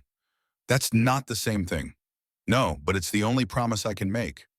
They held each other while sunlight tracked across the floor and Emma's school day ticked toward its end. While Richard Vance sat in a cell and Kyle Harrison negotiated his testimony. While somewhere in Sadall, a professional killer reviewed a contract and planned their approach. The game wasn't over. The enemy wasn't defeated. But for the first time in 4 months, Diane Harper wasn't alone in fighting them. And that Cole thought, as he felt her heartbeat steady against his chest, made all the difference. Monday, 9:47 a.m., 9 days post-fire. Morning came with Emma's particular brand of chaos cartoons playing at volume the smell of burnt toast, her small voice singing about pterosaurs with operatic enthusiasm. Diane woke on Cole's couch, disoriented, every muscle aching from adrenaline crash and terror deferred. Emma appeared in the doorway holding a bowl of cereal that threatened to overflow with every step. Dad says you got attacked by bad people. That's really mean. Cars are for driving, not for hurting. The child logic was so pure it made Diane's throat close. You're absolutely right. Want cereal? I made extra. Emma set down the bowl, which turned out to be intended for Diane. Cheerios floating in too much milk presented with the gravity of someone offering a 5-star meal. Dad's on the phone with the police lady. He sounds mad, but his quiet kind of mad, which is actually scarier. Diane accepted the cereal, managed to swallow a bite despite her stomach's protest. Through the thin walls, she could hear Cole's voice clipped and controlled, discussing tactical options with Detective Chen. Planning, strategizing, turning his engineering mind toward the problem of keeping her alive. Emma climbed onto the couch beside her, studying Diane with unsettling intensity. Are you gonna die? I hope not. Me too. You're nice, and you make Dad smile different, like before Mom died. The observation came matter of fact without judgment. He smiles with his whole face now, not just his mouth. Your dad's a good man. The best. Emma leaned against Diane's shoulder with the casual intimacy of children who hadn't learned to fear closeness. When people try to hurt you, it makes me scared. But Dad says scared is just your body getting ready to be brave. So I'm practicing being brave for you. Diane set down the cereal before Emma could see her hand shake. This 8-year-old child who'd lost her mother and sister, who carried a broken heart in her chest, was choosing courage on behalf of a stranger. The generosity of it was staggering. "Thank you, sweetheart. That means more than you know." Cole appeared in the doorway, a phone still in hand, exhaustion carved into every line of his face. But Emma was right. When he looked at Diane, something in his expression shifted, softened, became more than just protective instinct. "Chen wants to move forward with the sting operation. Use Kyle as bait to get Richard's full confession on tape." Kyle agreed. He's terrified, but he knows Richard will kill him too if given the chance.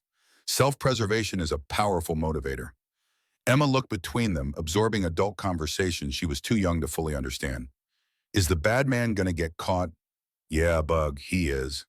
Cole's certainty was absolute. "I promise." "Good, because Miss Diane needs to stay alive so she can come to my surgery and hold Mr. Patches while I'm asleep." The casual assumption that Diane would be present, that she belonged in their small circle of family, made something crack wide open in Diane's chest. She'd spent 15 years avoiding emotional entanglement, believing connection was weakness. And here was this child offering love like it cost nothing. Maybe it didn't. Maybe Diane had been calculating wrong and all along.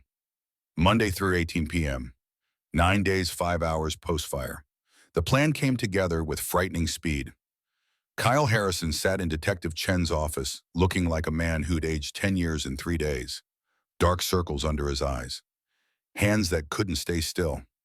The particular terror of someone who'd realized he was trapped between prison and murder with no good options. "Richard has leverage on me." His voice cracked on the admission. "Evidence of hacking I did 5 years ago. Corporate espionage. If it comes out, I'm looking at federal charges. He used it to force me into installing the spyware, creating the fake identities, facilitating the embezzlement." Cole watched from behind one-way glass, studying Kyle's body language with the analytical detachment of someone trained to read systems. Fear was genuine. Regret seemed real. But was it enough? "You participated in attempted murder." Chen's voice held no sympathy. "Twice. That's not something we can just overlook." I know what I did, but I never wanted anyone dead. Richard said it was just surveillance, just insurance. I didn't know about the car sabotage until after the fire. Didn't know about the hitman until you arrested Richard and found the contract." Kyle's hands pressed flat against the table, trying to stop their trembling. "I'll testify. I'll give you everything. Account numbers, communications, the whole embezzlement structure. Just please. I can't go to prison. My sister depends on me. She's disabled. Without my income, we're offering a deal." Chen slid papers across the table. 18 months plus probation. You testify against Richard. You wear a wire. You help us get his confession on tape so complete there's no chance of acquittal. What do you need me to do? Exactly what we tell you, nothing more, nothing less. Chen's expression held no warmth. You deviate from the script, the deal's off. Understand, Kyle signed with shaking hands. Cole stepped into the interrogation room, and Kyle flinched like he expected violence. Voice. "Mr. Bennett, I'm sorry for everything. I know that doesn't fix anything, but save it." Cole's voice could have cut glass. "You helped someone try to kill Diane. You're only cooperating now because it benefits you. I don't need your apologies. I need you to do exactly what Detective Chen says so we can put Richard away for the rest of his life." "I will, I swear." "You'd better, because if you screw this up, if Diane gets hurt, because you couldn't follow simple instructions, prison will be the least of your problems." The threat hung in the air, unambiguous and deadly serious. Kyle swallowed hard, nodded. Chen pulled Cole aside after they'd fitted Kyle with a wire. "You can't threaten witnesses, even ones who deserve it." Wasn't a threat, just a statement of fact. Cole looked through the glass at Kyle, who was being coached by 2 officers on exactly what to say. "He's weak, easily manipulated. Richard used that. Now we're using it. As long as he performs, I don't care about his motivations." Chen pulled up a map of Sullivan's Automotive on her tablet. "We'll have tactical teams positioned here, here, and here. Sharpshooters on adjacent rooftops. If Richard so much as twitches wrong, we take him down. He won't come alone. We're counting on it. The more evidence of conspiracy, the stronger our case. Cole studied the tactical layout, his military training, automatically identifying vulnerabilities. What if he decides to cut his losses? Take Kyle out and run. Then we arrest him for murder instead of attempted murder. Either way, he's done. And the simplicity of it should have been reassuring. But Cole had learned that plans fell apart when they met reality. Variables multiplied. Chaos intervened. People died in the gap between strategy and execution. I want to be there. At the shop. Absolutely not. You're a civilian. This is law enforcement business. It's my shop, my evidence. Cole caught himself before saying, my Diane.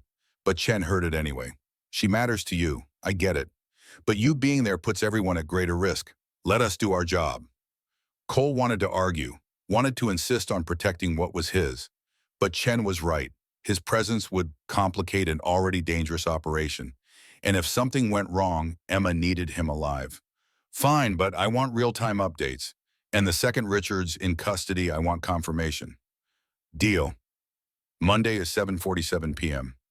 9 days, 9 hours post-fire. The text went out precisely on schedule. Kyle to Richard. Bennett found everything. Evidence traces directly to you and me. He's taking it to the FBI tomorrow. We need to destroy the car's computer tonight. Last chance. Cole watched the message send from Chen's tactical command center, 3 blocks from Sullivan's automotive.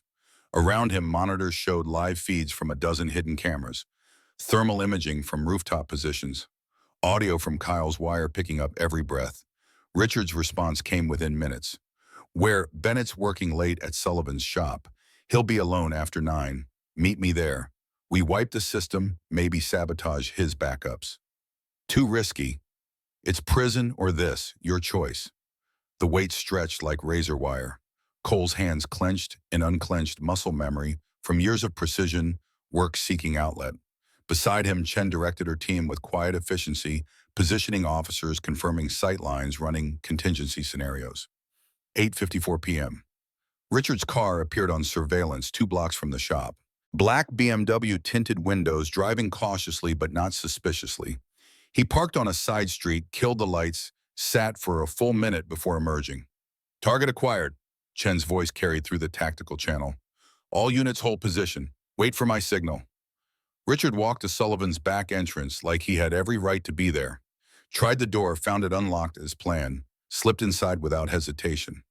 The camera feeds showed Kyle in the main bay laptop connected to the Valkyrie's diagnostic port, pretending to work. Tension visible in every line of his body. Richard approached from behind, silent as smoke. How long? Kyle jumped convincingly. Jesus, give me a heart attack, why don't you? How long to wipe the system? 10 minutes if the protocols work, 30 if they don't. Kyle's hands moved across the keyboard, apparently running deletion scripts. You really think killing her was the best solution? There had to be another way. 23 million in embezzlement doesn't allow for alternatives. Either she disappears or we spend 30 years in federal prison. Richard's voice held no remorse, just calculation. The audit would have exposed everything. This was the only option. We could have run, new identities, South America, somewhere without extradition. Run and spend the rest of my life looking over my shoulder while I built something here. I'm not abandoning it because some ice queen CEO thinks she can push me around. Cole watched Richard pace hands in his expensive coat pockets.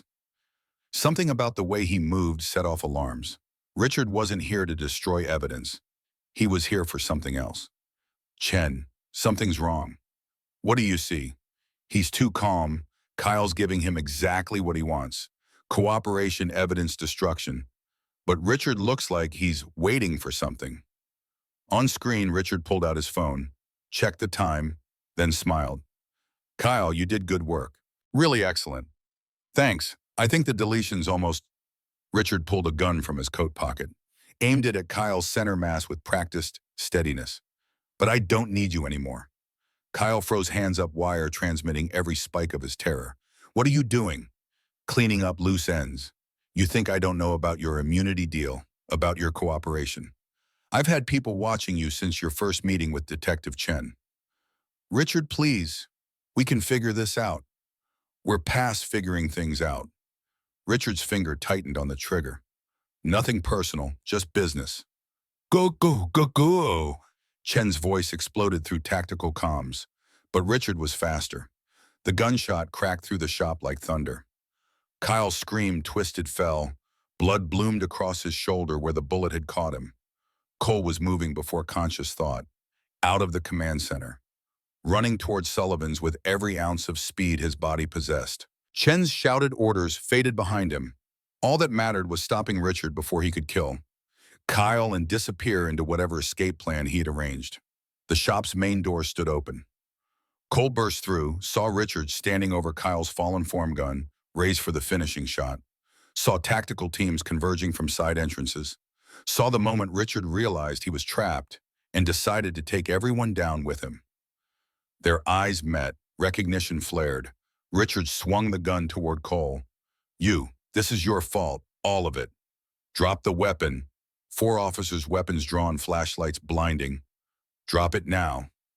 Richard didn't drop it. His finger tensed on the trigger, death a split second away. Time fractured. Cole's body moved on instinct, 15 years of DOD training, muscle memory from classified facilities where hesitation meant compromise. But underneath the training, something else stirred. The accident. Rachel's scream, metal folding, the smell of blood and coolant. Not again. Not another person dying because I'm too slow. He grabbed a crowbar from the nearest workbench. His hands shook PTSD, triggering adrenaline spiking wrong. The throw went wild, rotation off, but metal connected with Richard's wrist anyway, more luck than skill. The gun discharged, bullet sparked off concrete. Richard stumbled. Cole's vision tunneled. He was in the car again. Rachel beside him, the truck's headlights blinding. Lily screaming. His hands frozen on the wheel, too exhausted to react fast enough. Move. Move. He closed the distance before Richard could recover, tackling him into a rolling tool cabinet that collapsed under their combined weight. They hit the ground in a tangle of limbs and fury. Richard was bigger, heavier, fighting with the desperation of a cornered animal. Cole's fist connected with Richard's jaw, once Rachel's face-eyes closing twice.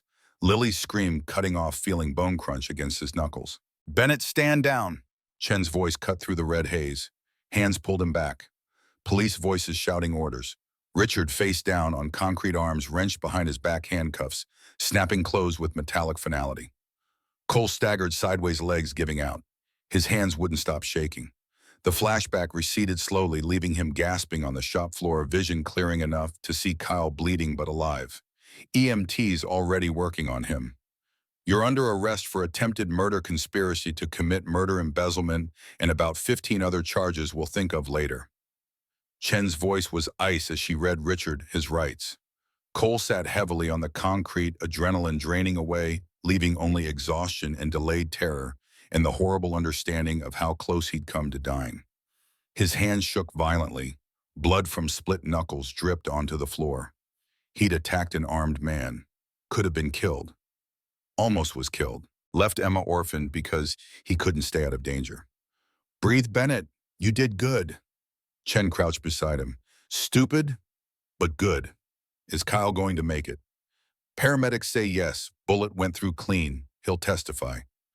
Richard was being dragged to a patrol car, screaming threats that held no power now, promising lawyers and lawsuits and revenge that would never materialize. The sound faded as doors closed, sirens wailed, and justice ground forward with mechanical inevitability. Cole's phone buzzed. Diane, Chen just called. You okay? His fingers could barely type. Alive. Stupid, but alive. Thank God. I'm coming to the shop. No, stay where you are. It's over, but let Chen's team process the scene first. Cole, I need to see you. Need to know you're actually okay. He understood. Needed the same confirmation of her existence, her safety. Tomorrow. First thing, I promise. Tonight I just need to go home and hold my daughter and remember why taking stupid risks isn't an option. The delay in her response spoke volumes. Then, okay, tomorrow. But Cole, thank you for everything, for caring enough to be stupid. Anytime. Tuesday, 10:32 a.m., 10 days. 9 hours post-fire. The hospital room smelled like antiseptic and bad decisions. Kyle lay propped against pillows, left shoulder bandaged, IV dripping pain medication. Detective Chen had positioned a guard outside protection and prisoner in equal measure. Cole stood at the foot of the bed studying the man who'd helped Richard try to kill Diane. Chen said, "You were talking. I wanted to hear it myself." Kyle's good hand twisted the bedsheet. "Richard stole 23 million, but there's more. Accounts I didn't know him about. Money going back 2 full years. Shell companies in the Caymans, bribes to 2 board members, blackmail against at least 4 other executives."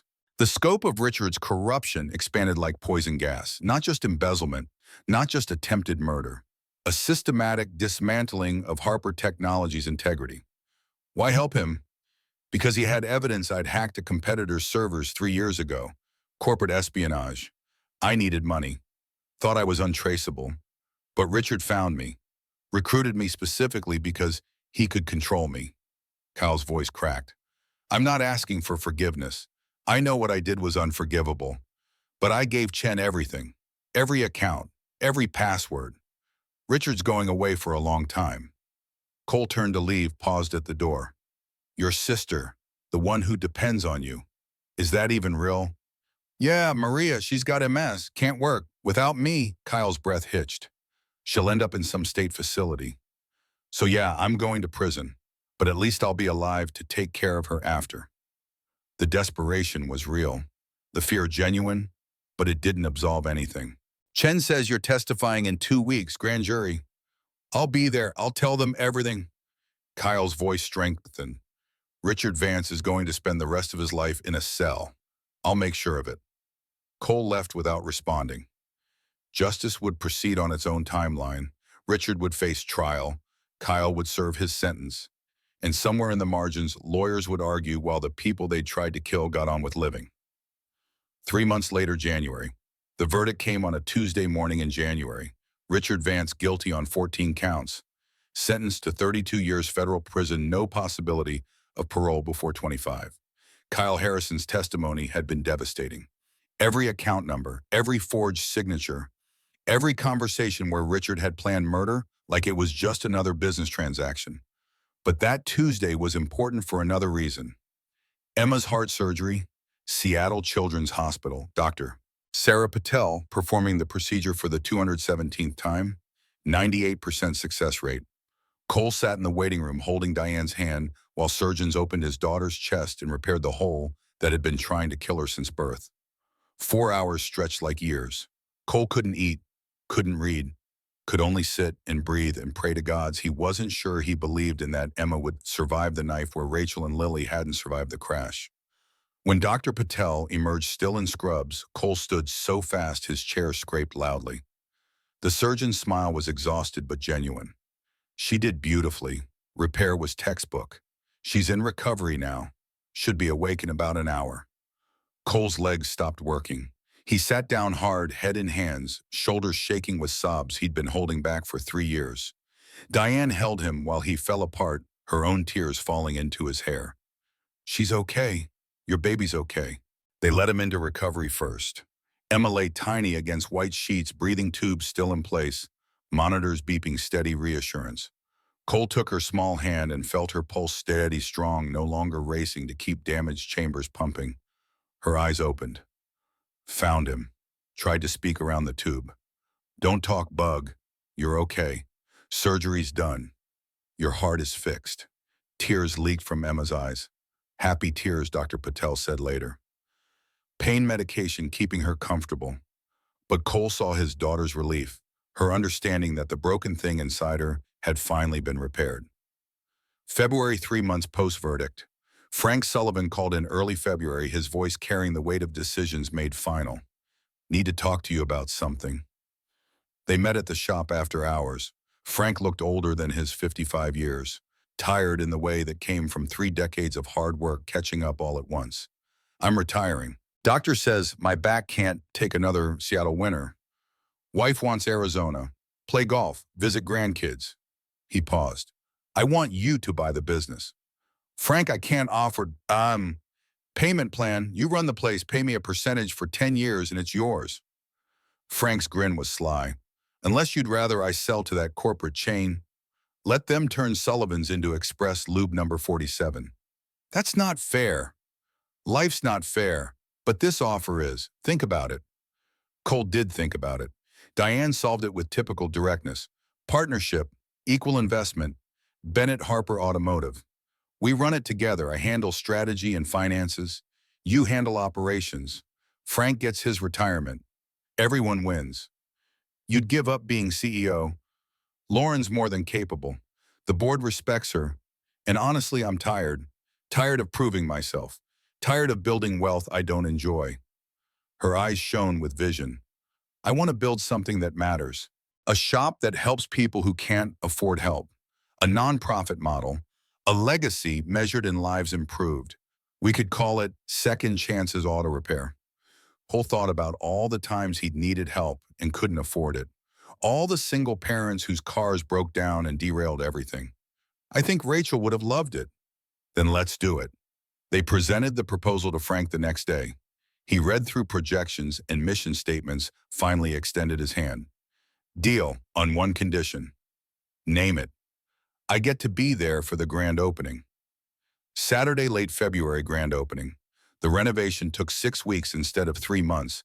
Diane's connections and Cole's determination compressing timelines. They kept the soul of Sullivan's intact but expanded. Added training rooms, created a community space. Installed solar panels, painted the exterior warm blue-gray that made a 60-year-old building look welcoming. Emma designed the logo a wrench crossed with a gear, because fixing things fixes people too. The grand opening fell on a Saturday cold and clear, with 200 people crowding the parking lot. Local news crews, city council members. Travis's truck was first through the door, 20 years old, barely running. Cole had insisted. Free of charge, full restoration. That's what friends do. They spent the day repairing cars for families who'd been waitlisted, single mothers, veterans, teenagers learning that mistakes were fixable with education and second chances. By evening, Cole's back ached and his hands were raw and his heart felt fuller than it had in years. Diane found him in Bay 7, the same bay where they'd fought and flirted and started something neither had planned. Good day. Best day, we helped 17 families, set up payment plans for 8 more, enrolled 6 kids in our youth program. Cole grinned. We're going to change lives here. We already are. She pulled him toward the office. Emma was inside arranging dinosaur figurines on the desk, then promptly fell asleep in the chair, exhausted by excitement. Cole, I need to show you something. Diane led him to a workbench. On it sat a small wooden box. She opened it to reveal a ring fashioned from gears and spark plug ceramic. Industrial art, mechanical beauty, a perfect representation of turning broken things into something precious. I made it. Travis helped with the metalwork, but I designed it. Diane's hands shook slightly. Cole Bennett, you taught me that life is an engine. It needs fuel purpose, air hope, and spark love. You gave me all 3 when I'd forgotten how to look for them. So I'm asking, will you marry me? Cole stared at this woman who'd learned to use a plasma torch to make him a proposal gift.